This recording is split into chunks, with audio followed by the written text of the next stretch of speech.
ฟังธรรมเพียงน้อยต่อน้อสมนิคาถาอันอื่นเรามีบางอันที่ให้งูเนาะให้งูให้เห็นวันนี้ก็จะเอาอันเก่ามาให้ฟังอีกทีเพราะว่าเราเรื่องวงของผู้ที่เจ้าเนี่ยว่าบุสุดจะเถื่อน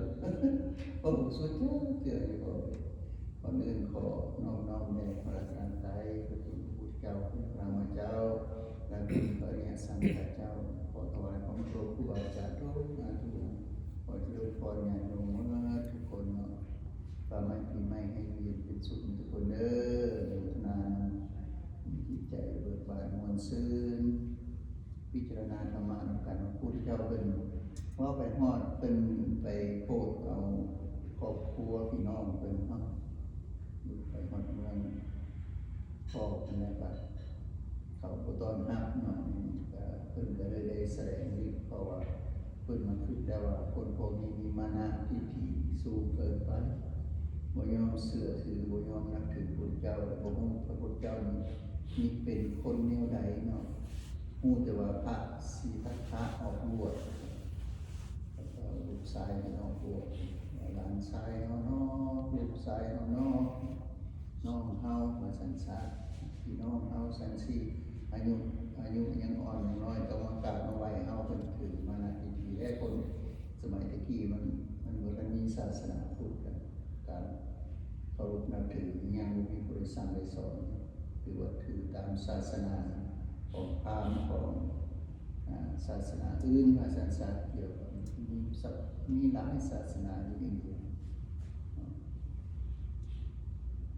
ยุคนั้นมันก็กันเว้าหลายร้อยหลายนั้นศาสนาแต่ก็สิบ่มาเว้าถึงวันนี้อยู่ในนั้นเพิ่นก็เลยได้แสดงนั้น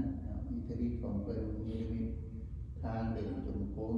เว้ามาวันนี้เลยก็เลยเพิ่นมาพิจารณาว่าโอ้พวกนี้ก็น่าบ่แสดงฤทธิ์ให้เห็นบ่ให้ฮู้ว่าเจ้านี่เป็นจังได๋นะเพิ่นว่าพระองค์ผู้สูงสุดในหมู่ชนนี้กำลังของเพิ่นเป็นจังได๋กำลังฤทธิ์ของพระพุทธเจ้านั้นเป็นเช่นใดไผเนาะจะฮู้ว่ากำลังฤทธิ์ของพระพุทธเจ้านี้เป็นเช่นใดตอนวิทย์ก็ว่าพระพุทธเจ้าคือสูงสุดในหมู่ชนนี้สูงสุดแนวใดเทวดาและมนุษย์ก็บ่ฮู้กำลังฤทธิ์และกำลังปัญญาของพระองค์เป็นแนวใดเทวดาและมนุษย์ก็บ่ฮู้พี่น้องก็บ่ฮู้ปัญญาของพระองค์เป็นแนวใดสัตว์ทั้งหลายก็บ่มีใครฮู้อยู่ในนี้มีคำถามว่าฤทธิ์เป็นแนวใดเมื่อก่อนก็ได้มาอาจารย์ก็ได้มาอธิบายซอยเรื่องฤทธิ์อันนี้ให้เข้าใจไปตึงแล้วพอเข้าใจส่วนหนึ่งอยู่ในการฟังธรรมการอ่านในตุนในโสก็บ่ละเอียดปานใดก็ได้มาบอกถึงเพิ่นบอกผมอยู่บนนั้นอยู่ในสาธุโมทนาบาลีเพิ่นว่าอิทธิแปลว่าอิทธิปฏิหารนะอิทธินี่แปลว่าคุณธรรมที่ทำให้สำเร็จคุณเครื่องที่ทำให้สำเร็จอิทธินี่แล้วเรียกว่าอิทธิสำเร็จอันนี้แล้วอิทธิคุณธรรมเป็นเครื่องทำให้สำเร็จจึงชื่อว่าอิทธิภาษาบาลีกันว่าภาษาลาวภาษาไทยเอิ้นกันเพิ่นก็ว่าเป็นฤทธิ์นะเป็นฤทธิ์อิทธิฤทธิ์มันออกอิทธิฤทธิ์สันสานี่มันอยู่ในพระไตรปิฎกอาจารย์เพิ่นก็มาแยกให้เห็นนะอยู่หน้าอยู่อันพระไตรปิฎกกันนะพุทธนิกายนะปฏิสัมภิทามะหมวดเป็นหมวดเป็นหมู่ก่อนใดเพิ่นก็ได้อธิบายไว้อยู่อาจารย์ก็ได้จดไว้อยู่อิทธิฤทธิ์ตามพิธามะมีอยู่10อย่างอยู่หลักบอนนะลิ้นเพิ่นอธิบาย10อย่างก็มี1คืออธิษฐานฤทธิ์เกี่ยวกับอธิษฐาน2วิปุปพนาอิทธิฤทธิ์3มโนมยาอิทธิฤทธิ์4นะญาณวิภาราอิทธิ5สมาธิวิภาราอิทธิ6อริยอิทธิ7กรรมวิปากะอิทธิ8เนาะ บุญญาวโตอิทธิเก้าวิสามยานอิทธิ10ชื่อว่าอิทธิเพราะประกอบการโดยสอบในกิจการนั้นๆเป็นปัจจัยหมายความว่าทำวิธีทำถูกวิธีก็เป็นอิทธิฤทธิ์เหมือนกับประกอบถูกต้องทำถูกต้องได้รับผลสำเร็จก็เรียกว่าอิทธิฤทธิ์ก็เลยอันนี้มีคำอธิบายวันนี้สิบอกอธิบายให้ฟังได้ว่าให้ไม่ออกฟังมาได้2-3นั่นแหละแต่ว่าก็สิว่าคืนอีกน้อยนึงผู้ให้มันละเอียดเพราะว่าบ่ได้ละเอียดตะกี้มันดาวๆไปซื่อๆบ่ได้อ่านให้ฟังอันที่1นี่อธิษฐานฤทธิ์อธิษฐานฤทธิ์เพิ่นเอิ้นอธิษฐานอิทธิโดยปกติแล้วคนเดียวนี้อธิษฐานให้เป็นคนหลายคนนึกให้เป็น100คนก็ได้1,000คนก็ได้แล้วอธิษฐานด้วยญาณว่าเฮาเพิ่งเป็นมากเป็นหลายๆคนเด้อขอให้เฮาเป็นหลายๆคนสิฤทธิ์ที่แสดงแยกตัวอย่างนี้ชื่อว่าอธิษฐานอิทธิเพราะสำเร็จด้วยการอธิษฐานพออธิษฐานแล้วก็คล้ายๆกับว่าขยายได้เลยอธิษฐานนฤทธิ์มีรายละเอียดดังนี้ว่าภิกษุนั้นจะต้องเข้าถึงจตุตสารก่อนจตุตสารหมายว่าสาร4เข้าถึงจตุตสารก่อนมีวิธีเพิ่นบอกภายในนั้นนี่จตุตสารที่เป็นบาทของอภิญญาออกจากจตุตสารนั้นแล้วถ้าปรารถนาเป็น100คนก็บริกรรมด้วยจิตกามวจร แล้วปรารถนาว่าเฮาจงเป็น100คนเฮาจงเป็น100คนเฮาเป็น100คนแล้วก็เข้าฌานอีกเข้าฌานได้แล้วระยะหนึ่งแล้วก็ออกจากฌานอีกออกจากฌานพออธิษฐานแล้วก็เข้าฌานอีกเข้าออกอีก2-3เทื่อบ่ได้เนาะเข้าฌานใหม่ออกจากฌานแล้วก็นึกอธิษฐานอีกก็จะเป็น100คนตามการอธิษฐานนั่นเองกรณีนี้จะอธิษฐานเป็น1,000คนก็ได้แต่ต้องได้ฌาน4ต้องได้ฌาน4ที่เป็นบาทของฤทธิ์ในอธิษฐานฤทธิ์นั้นจิตที่เป็นบาทของฌานนั้นมีนิมิตเป็นอารมณ์มีนิมิตเป็นอารมณ์ก็บริกรรมจิตมี100คนเป็นอารมณ์แล้วก็เป็นต้นเป็นอารมณ์อย่างใดอย่างหนึ่งซึ่งเป็นไปด้วยอำนาจแห่งสีบ่ได้เป็นไปด้วยอำนาจของบัญญัตินั้นอธิบายซึ่งอภิธรรมรูปาวจรจิตที่เป็นบาทแห่งอภิญญาต้องมีบัญญัติเป็นอารมณ์อย่างเดียวเพราะว่าปัญจมสารต้องมีบัญญัติเป็นอารมณ์เป็นอธิบายไปนี่เป็นภาษาที่แต่เฮาบ่ใครแปลได้บ่ค่อยอธิบายได้มีแต่คนที่เรียนทำคือผู้เคยรู้คือแม่พรพวกนี้เพิ่นก็สิเข้าใจบ่เรื่องนี้แต่ผู้เคยฟังนี่ก็เอาฟังไว้นำเด้อ ส่วนกามวจรจิตที่อธิษฐานให้ได้เป็น100คน1,000คนก็อธิษฐานให้มีสีก็คือให้อธิษฐานนึกอธิษฐานกับสั้นๆถึงสีให้มีสีเป็นอารมณ์กามวจรจิตเป็นมหากุศลจิตหรือเป็นกิริยาจิตพออธิษฐานอย่างนั้นเสร็จด้วยอธิษฐานจิตนั้นก็จะมีเป็น100คนเป็น1,000คนตามอารมณ์ที่เราต้องการอธิษฐานจิตนั้นจะเหมือนครับอัปปนาหมายความบ่มีนั่นอัปปนาความใหญ่ตัวชื่ออัปปนาสั้นๆแล้วก็เหมือนกับอัปปนาเกิดขึ้นในลำดับโดยโคตรภูจิตเท่านั้นประกอบด้วยจตุตสารฝ่ายผู้รูปาวจรแต่ผู้นั้นละเพศเสียเป็นปกติละเพศปกติส่วนผู้ใดที่ละเพศปกติแสดงเพศเป็นกุมารแดงเป็น นาคก็มีเป็นอย่างก็มีอย่างนั้นเพิ่นเอาพระเทวทัตมากล่าวเป็นอันนั้นเป็นตัวอย่างสั้นๆตอนนั้นพระเทวทัตได้มีตัวเองให้เป็นเด็กน้อยแล้วเอามือมาเกี่ยวตัวเองเป็นนางตากผ้าเจ้าอาสาสถูนั่นเป็นเด็กน้อยอยู่ตอนนั้นก็เลยได้หมู่ได้มิตรเพิ่นอะไรว่าสั้นซะเพิ่นเอิ้นว่าฤทธิ์กล่าวมานี้เรียกว่าวิกุมปนาฤทธิ์แต่ว่าวิทย์ฤทธิ์ที่นั่นอันนี้นะเป็นไปโดยประเภทปกติเฮ็ดให้แปลกออกไปจากมนุษย์ธรรมดาละเพศเดิมไปสู่เพศนั้นใหม่อันนี้เพิ่นก็มากล่าวเรื่องพระเทวทัตอันนี้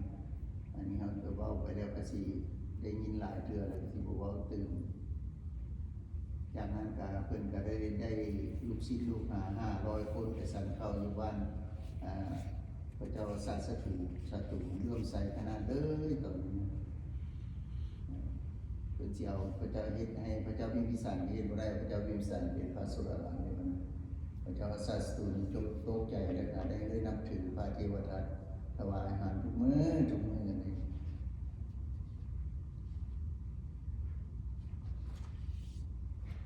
อันนี้เป็นการแปลงเพศอย่างอื่น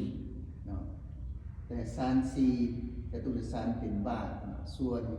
ฤทธิ์ของพระเทวทัตนี้ตอนนี้เพิ่นก็มีฤทธิ์ตัวนี้นะตรงนี้ปาดฐานในการบรรลุธรรมเป็นพระโสดาบันเนาะแต่ตัวจริงเพิ่นไปวางแผนทำลายพระพุทธเจ้าไปเลย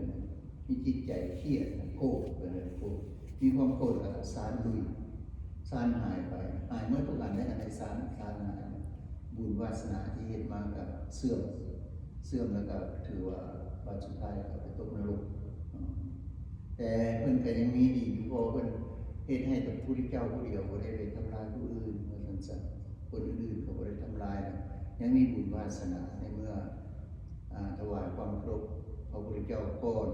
อนดินที่สูงของเพิ่นน่ะมือก็ยกขึ้นบ่ได้อื่นยกขึ้นบ่ได้มีแต่คางคนแต่คางขอคางบูชาก็เลยได้ชื่อว่าพระเจ้าพุทธเจ้าสิเป็นพระเจ้าพุทธเจ้าชื่อว่าคางด้วยคางมีสุบูชาพระพุทธเจ้าอันนี้เป็นนิทานของพระเทวทัตอันนี้เป็นฤทธิ์ที่2ของเราวันนี้ฤทธิ์ที่3ฤทธิ์ที่3นี้มโนมยิทธิอันนี้ก็ได้อธิบายไปแล้วในสำเร็จด้วยใจหรือว่ามโนมยิทธิฤทธิ์ที่มาด้วยใจเป็นต้นภิกษุในศาสนานี้มีนิมิตกายอื่นนอกจากกายนี้มีรูปสำเร็จด้วยกายนี้มีอวัยวะน้อยใหญ่ครบถ้วนมีอินทรีย์บ่บกพร่องมโนมยิทธิมโนด้วยจิตว่าสัจๆคิดเอามโนมยิทธิเป็นด้วยอำนาจความสำเร็จแห่งสรีระสำเร็จมาแต่ใจอันอื่นภายในสรีระนั่นเองเส้นพระอันนี้จุลบรรทกได้เล่ามาหลายเดือนอันนี้บอกว่าขึ้นกับพระจุลบรรทกนี่นะเพื่อนนั้นเป็นคนที่อันนั้นบอกฟังเล็กน้อยเพื่อนนั้นเป็นคนที่เป็นอดีตชาติของเพื่อนเป็นพระราชาอันเป็นพระราชาแล้วไปที่สร้างไปเราเอาเงิน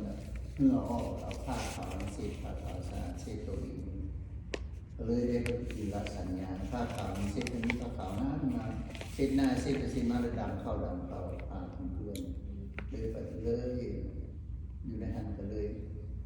เป็นก็เลยคือว่าโอ้ยสันมันเป็นขนาดเงื่อกายมันเป็นปฏิกูลเลยเนาะสันสีเขา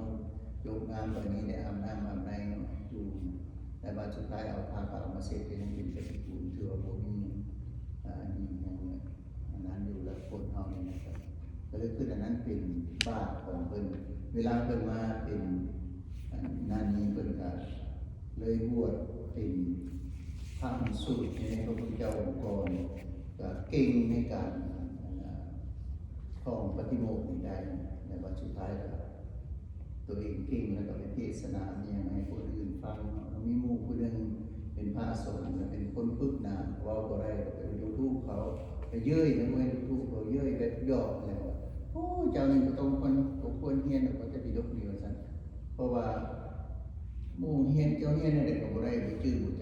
สนะพระองค์นั้นก็เลยน้อยใจ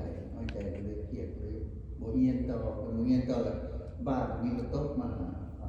นั่นจุลบรรทกสร้างต่อมาหลายๆศาสตร์เป็นคนฝึกนั้น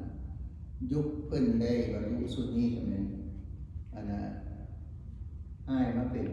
พระอรหันต์แล้วพระมหาบุรุษคือพระพุทธเจ้าแต่อยากได้น้องชายมาบวชเขาเป็นคนทางนี้ได้เพราะพวกเขาจะเป็นคนนี้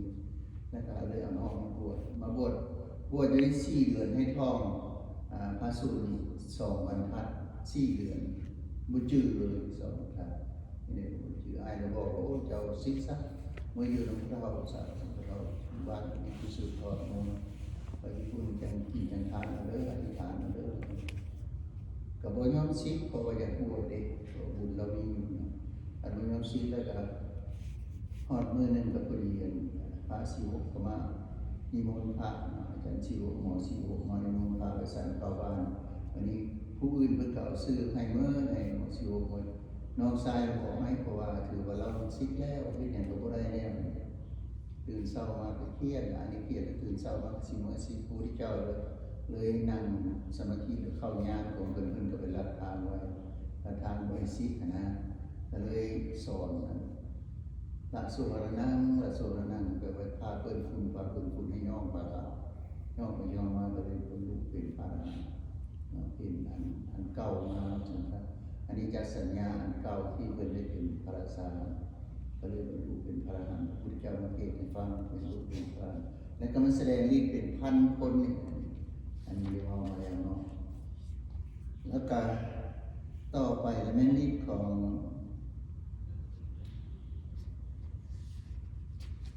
ที่4บ่ที่4แล้วเนาะที่3แล้วที่4บ่ใช่ไหมที่4นี่เพิ่นเอิ้นญาณวิภ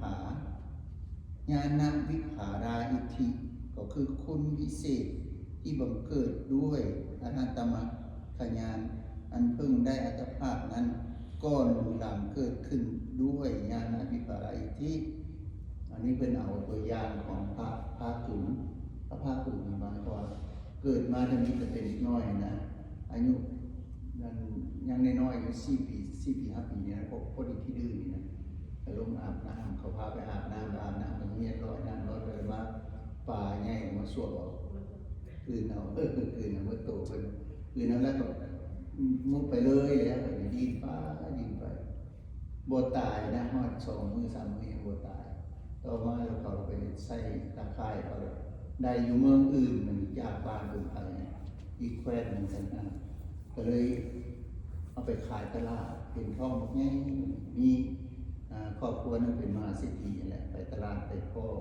ครอบครัวนี้ก็บ่มีลูกครอบครัวเพิ่นเกิดนี่ก็บ่มีลูกผู้เดียวอันไปแล้วไปฮอดตลาดแล้วครอบครัวนั้นมาซื้อเอาปลามาซื้อเอาปลาท้องปลามันติ่งตรงนี้อยู่เลยเอาไปคั่วมาเลี้ยงคนมันดีใจว่าคนอันนี้ยังบ่ตายเอามาเลี้ยงเอามานั่นเอาก็เลยดีใจหลายก็เลยเฮ็ดเป็นลูกเป็นเตาเฮามีบุญนะได้ลูกเป็นลูกเกิดมาในท้องปลาแล้วก็อยู่ต่อมาก็เอาไปเลี้ยงได้5-6 เดือนมันนี่ข้าวมันออกไปว่าเขาจับปลาได้มีคนผู้หนึ่งสักคนนั้นได้มาฮอดพ่อแม่นี่ก็สืบถามอยู่ตลอดเวลาเอาไปฟ้องกันพระราชาก็เลยมาเอามาเว้าความกันว่าแบบว่าโอ้นี่ได้ก็บ่ต้องบ่แต่พออย่างได้ลูกคืนนี่ผู้นั้นตัวลูกคอยเพราะว่าเราคันป้าไปเลยแล้วก็ตายแล้วนะก็เลยมาบอกแบบว่าพระราชาเลยมาตัดสินว่าให้เป็นลูก2 ครอบครัว2 ตระกูลคือหนึ่งและพระวิภาคบุตรมีฤทธิ์แบบลักษณะที่เกิดมาแล้วก็มีพญาตั้งแต่น้อยจนอายุ80 ปีจังได้บวชมาได้7 มื้อเลยบรรลุเป็นพระอรหันต์อันนี้เราเรื่องพระภาคบุตรเพิ่นจึงเอาว่านั่นก็เป็นฤทธิ์อันนึงที่มันเกิดขึ้นจากตนเองเป็นคนที่2 ตระกูลแต่ว่ามาแบ่งใน6 เดือนอยู่นำตระกูลวนพ่อแม่เกิดแล้วก็6 เดือนปีนึงแบ่ง2 เดือน6 เดือนแล้วไปอยู่นำพ่อแม่ที่เป็นผู้รับเลี้ยงกันพระภาคบุตรเพิ่นก็ก่อนเพิ่นสิบ่มีพยานใช่มั้ยเพิ่นทานยาเอายาทาน ทานให้นะมักทานยาสังขารยาที่ที่ก็ยาบูฮานมันก็ยาพื้นเมืองเขาแล้วก็ไปแจกเวลาเพิ่นเจ็บเพิ่นไข้เพิ่นไอมีหยังต่างๆอธิษฐานบ่ให้เจ็บให้ไข้เพิ่นทานยาให้ผ่าอาหารคือละ400-500ก็เลยบ่ได้เจ็บได้เป็นจ้าเถื่ออายุฮอด160 ปีจังซั่นมาวันนี้หมดเวลามานาฟังต่อเนาะ ขอโทษเด้ออันนี้พระภาคสูตรจริงๆว่าตัวนี้มาต่อไปเป็นสังกิจจสมณีมันอยู่ในนี้เดียวกันกับพระภาคสูตรตัวนี้เป็นฟังได้ตัวสังกิจจสมณีเนาะมาวันนี้ค่ะเห็นมันทุกคนจะมีแต่ความสุขความเจริญเด้อความหมายปีใหม่อุดมสมบูรณ์ทุกจอยนี่ได้ความสมมือได้เนาะเป็นมาดูได้ ขอมีความสุขความเจริญมีความอุดมสมบูรณ์เด้ออย่าเจ็บอย่าจนเนาะให้อยู่ดีมีแห้งเพื่อนกับพระพา